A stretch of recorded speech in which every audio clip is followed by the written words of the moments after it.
When I think of those times, I cannot help but smile. I chose that song today because I've recently been reconnected or have reconnected with an old friend that I reached out to, and that for whatever reason, many years ago, we lost touch. And yet we had walked many miles together and shared some pretty amazing experiences and times. And yet our differences, our samenesses, those things about us that each drew our uniqueness, um, drew us apart, and we stopped communicating.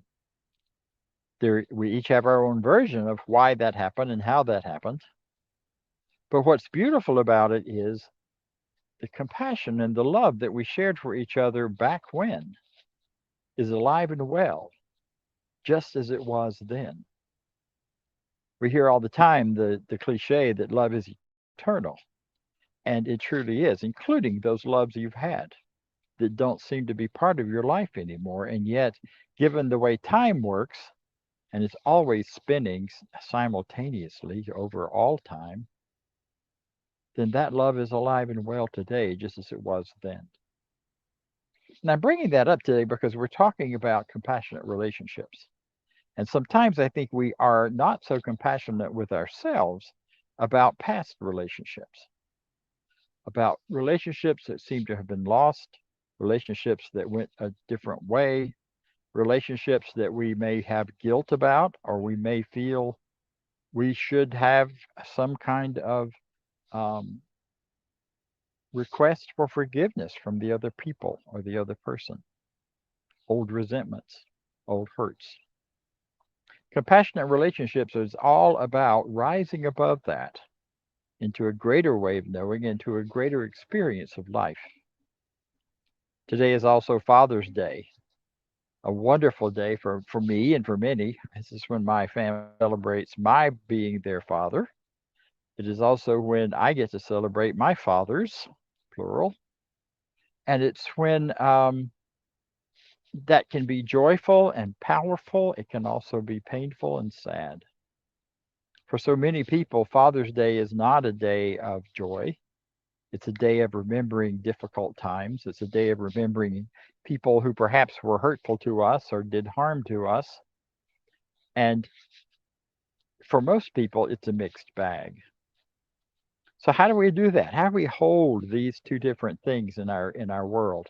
This this reality sometimes of events, this smaller reality of illusion of experiences and appearances and people struggling with their truth and with their knowing and loving at whatever level of function or dysfunction they might do that, with that awareness that underneath and behind that there is still love, there's still a power, there's still a goodness.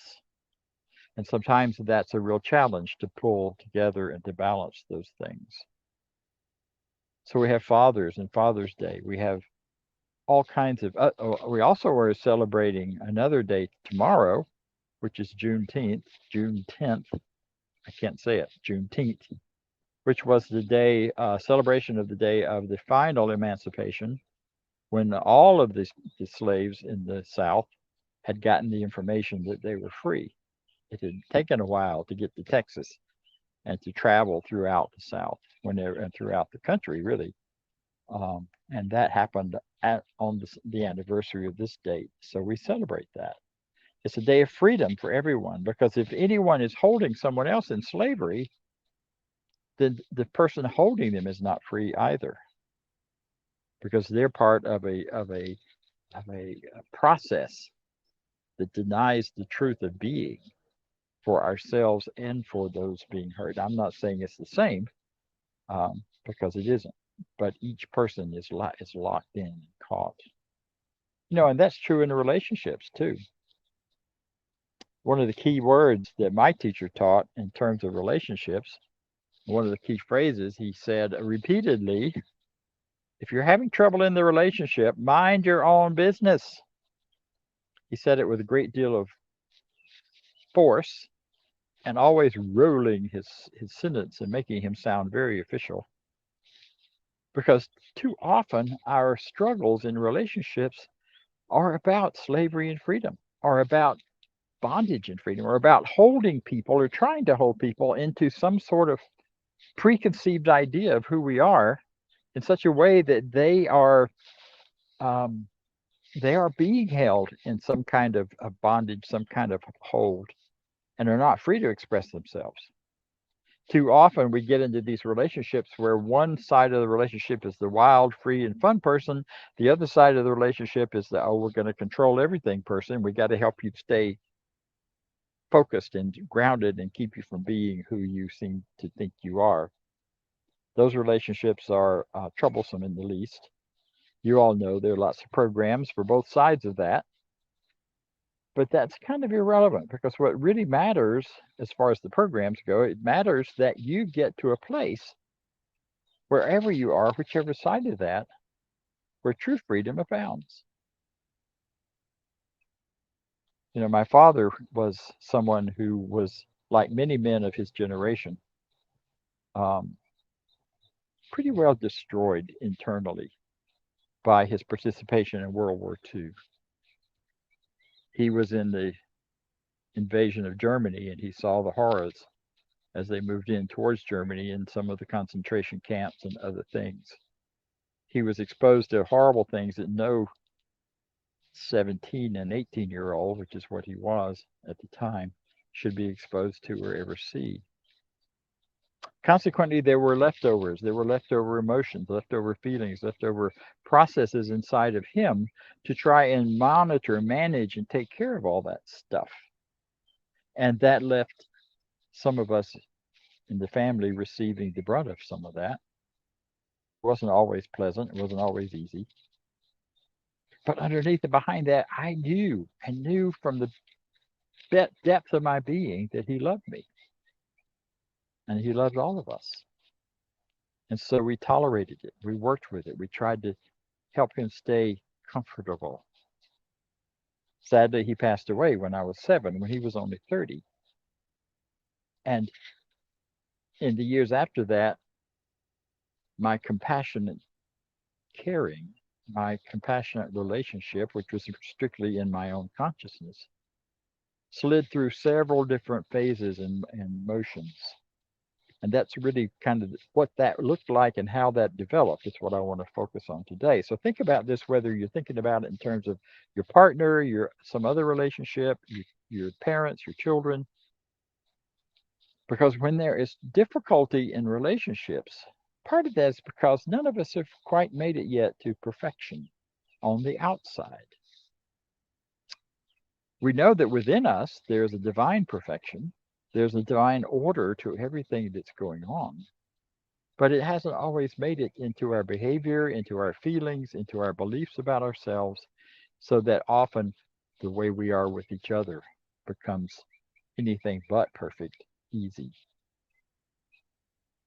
So I want us to do that by thinking about one of the things Dr. Holmes said in the textbook, page 53, where he very powerfully said, it is our role to look any discordant fact in the face and know better.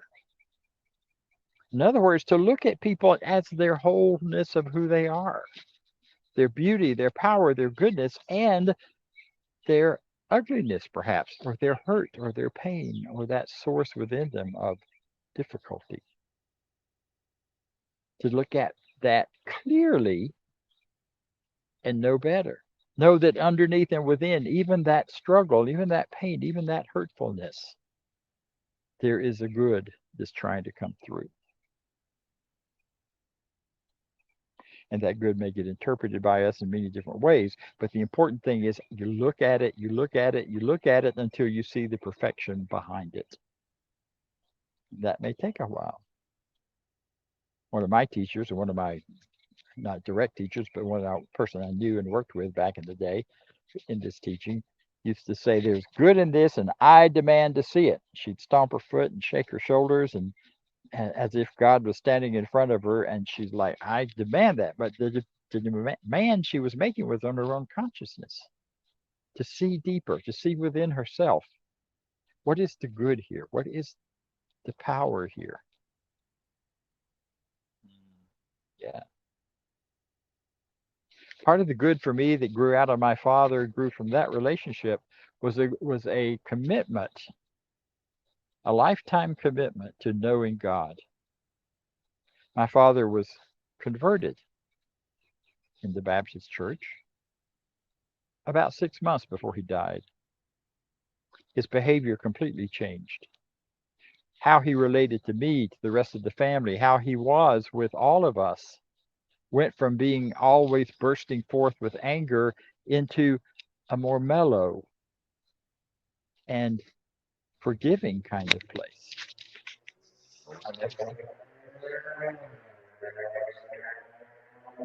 I'll never forget that being out about that after he was baptized, we were walking out to the car at night. He was carrying his clothes because they had, they dunk them in the Baptist church. You don't just get sprinkled, you get dunked all the way down, so you're wet all over, and then you come up a new person, is the belief. And he very much believed that. He had his clothes all wrapped up in a bundle. They were sopping wet. He had on some clean clothes.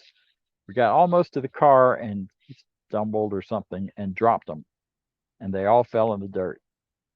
I went tearing around behind my mother to hide, because usually with something like that, it would be followed by a burst of rage and anger and calling himself names and anyone else who was around. And instead, he laughed. He laughed because something had changed in him just by the commitment on his part to know God and to be one with God in a different way than he'd ever been before. I followed that same path as far as I could go with it until I moved on into the greater freedom of this teaching. But what was so powerful for me was the recognition that this God stuff means something. This looking beyond the surface into that deeper place of infinite spirit has power to change our lives. And it started my lifelong quest, which, went into ministry when I was 19, became a minister, and I've been a minister since, doing all kinds of ministry, sometimes in pulpit, sometimes in other things. But the point I want to make in that is there was good underneath, in spite of the troubleness of the relationship. In some ways, having seen the difficulties before that conversion experience and then the change afterwards had a profound, profound effect on me, and was a huge and beautiful gift to me for helping me choose how to live my life. Whatever is going on in a relationship, there is that place behind and underneath where it is possible to see the good. It is possible to see the God. It is possible to see the power. It is possible to see the truth. Now, the challenge with this is twofold, because staying in that center of recognizing God is all there is, life is unfolding in perfect beauty, and this person is a mess that's in my life, or I'm a mess in my own life, and being able to hold both of those things at the same time becomes a really powerful thing. And the challenges come when we slide one way or the other in our sense of reality. If we see that the ultimate reality, or we believe that the ultimate reality is that which is happening on the outside, that which is showing up in someone's behavior, or showing up in their feelings, or showing up in what they're doing or how they're speaking, then we can suddenly get defensive and say that person is just whatever. You know what I'm talking about. They're just rageful. They're just a Democrat. They're just a Republican. We're doing that to each other these days. And assuming all kinds of things in all of those labels based on external behavior and our beliefs about their external behavior. Or you can slide off on the other side. And no matter what happens or what another person says or does, we can just say, oh, they're God. They're the divine. I'm going to pretend all that other stuff is not there and just kind of go my own separate way. This teaching does not ask us to pretend anything. It asks us to look discordant facts squarely in the face and know better. Know that this person may have a reason for being troubled, may have a reason for the behavior they're putting forward, may have a reason why they're grasping one group or another and excluding all else. It's freedom. Freedom is to know and to recognize, and compassionate relationships is compassion is not like passion, it's compassion. It's bigger than passion. It's bringing our energy and passion into a relationship, but also seeing clearly what is needed, where the hurts are, where the pain is, where the healing can be. And then making our connections with people accordingly. When I understood, since my father died when I was very young, there was a lot about his story I didn't know. I didn't understand the World War II troubles. All I'd ever heard from the rest of his uncles, his brothers, and his uncles about World War II was what great camaraderie they had, and how they took care of each other, and how much they loved each other, and how much they made sure and protected each other and kept them safe. I didn't hear about the horrors that they saw. They protected the family from all of that. But as I grew older and did some more research and began to understand where he had been and what he had seen, and when I understood something about his upbringing, what kind of childhood experiences he had, I found a very different understanding of his earlier behavior prior to his conversion experience. And instead of being totally angry and ready to write off any kind of thoughts about him, I was able to feel compassion for what he'd been through. I had that same experience with 9/11, and this is a bit off. Maybe you don't want to hear this, but I'm saying it, so you decide. Where my thought after 9/11, when the buildings came down, I thought, what pain and horror and belief system must be inside of people to think that the only solution to their own freedom and their own power and to please their own God was to blow up other people and blow down buildings and take out, whole communities. That was so horrible to me, and it was so sad. And so a group of us began to meet and do some prayer work and imagine our leaders who were in office at the time as small children playing together on the playground, getting along, laughing, and having a great old time. Because there was something inside of each of them that was far different from that which showed on the outside with the bombings and the planes and the attacks and all that went on with 9/11 and still goes on in the aftermaths.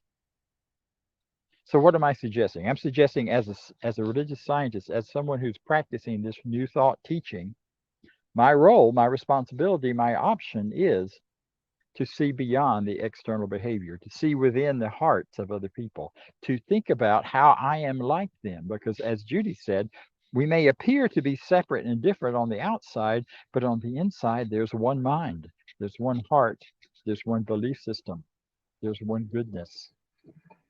And that goodness and that power is what counts and what matters. And the more we can turn our attention to that, not by ignoring the rest, but by looking at how that balances with the external behaviors, how that can be their understanding of their greatest good, then we can find compassion. Then we can find a heart opening and caring for those folks, whoever they might be. So you don't want to slide off to being all about, oh, it's so good and everything's God, or it's only bad and it's only awful and the external behavior is the only thing that counts. Instead, we hold our hands open with both visions, both views held closely and tightly to our hearts. We bring this together knowing that there's a power for good in the universe and we can use it. And there's a power for good in the universe that can use us and can allow us to see and know who we are.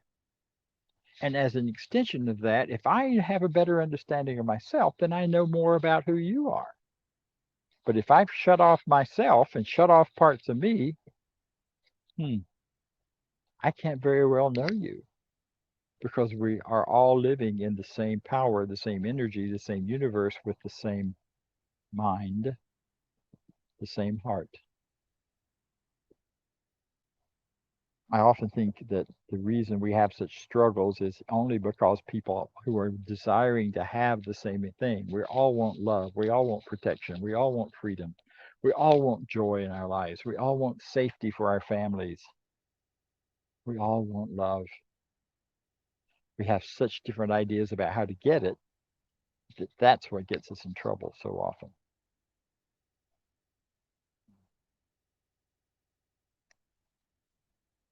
So think about your friends that you've left behind, your father, perhaps,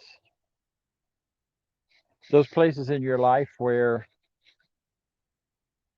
hmm, where there seems to be no freedom, or where your freedom seems to be curtailed or bound in some way.